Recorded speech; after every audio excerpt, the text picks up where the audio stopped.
Millions of formerly incarcerated people across the U.S. are eligible to vote, but most of them don't know it. Some states have restored voting rights to people with past felony convictions, but analysis by the Marshall Project found only 1 in 4 of them were able to register in time to vote in the 2020 general election. Nicole Lewis co-authored that report and joins me now. She's a staff writer for the Marshall Project. Nicole, welcome. Great to have you with us. So your article mentions that most of these former felons don't even know they now have the right to vote. Whose responsibility is it to notify these voters? And do you think they are being informed in a timely manner? That's an excellent question. So we found that many don't know, and that's because the state didn't inform them. So many of the laws changed, and there was no requirement in the law that said we need to make sure the corrections department, we need to make sure the Secretary of State or parole boards or probation officers actually notify people, right? And so many of the folks I spoke to for this story said it could be as easy as sending a letter to those folks. It could be as easy as having every probation officer, every parole officer sit down upon intake and say, you're now eligible to vote. Here's the voting rights paperwork. Here's why voting matters. But we found that simply just across the country and in 4 of the states we looked at simply isn't happening. So, Nicole, you spoke with several formerly incarcerated people. Can you tell us how, decades of disenfranchisement have impacted them and their communities? So I hear all the time in reporting on stories about felony disenfranchisement, just how much the experience of going through the legal system leads to political alienation. And so what this really means is that, people feel like my vote doesn't matter, my voice doesn't matter, I'm not important here. I've been through a system that seeks to sort of just throw people away, marginalize them, and treat them poorly in many cases. And so it means that people are very hesitant at times when they hear, oh, now I'm legally able to vote. Well, why should I? And in some cases, right, for years, voting while on probation, voting while having a felony conviction could mean going back to prison.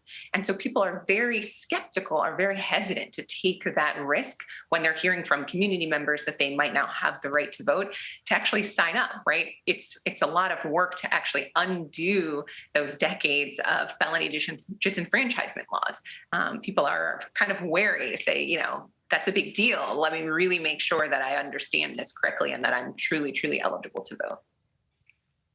Sure. And, as you know, the midterm elections are not far off.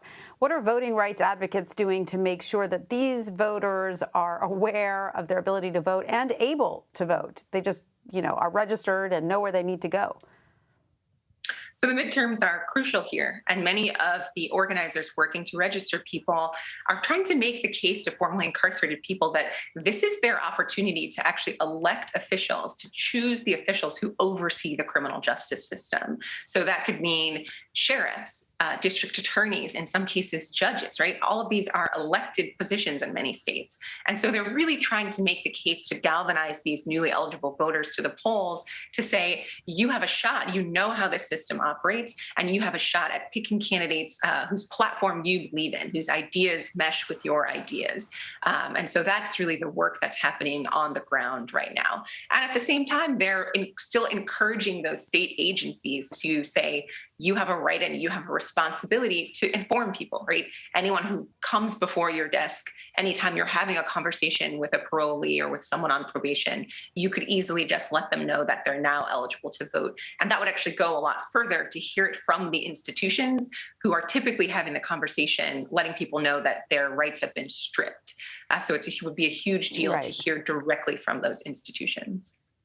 Yeah, I mean, we see in this video posters and pamphlets or things like that being put up in locations where they can get to a lot of the eyeballs that they need to get to? Some states are sort of doing better than others here. So in the case of Nevada, I heard from an organizer named Jagata Chambers, who was saying, our probation and parole office actually isn't even doing anything. I've been working with amenable officers, but there's no posters, there's no handouts. But if we look at a state like New Jersey, actually the probation and parole department are providing information, are providing handouts. They've partnered with some community organizations to make sure they've got their messaging right.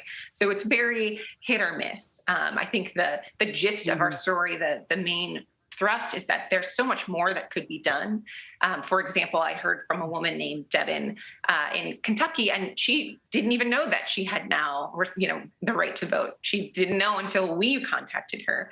And she just said plainly, there should have been a commercial about this. This could have been something that just a PSA on TV, so that if we're watching the news or just tuned into any of our shows, we would have heard about it. So there's some simple things that I think are not happening, but in some states, these agencies are partnering with people to make sure that they understand their new rights. Well, Nicole Lewis of the Marshall Project, thank you so much for joining us. You clearly have your work cut out for you. Thank you for all your insight.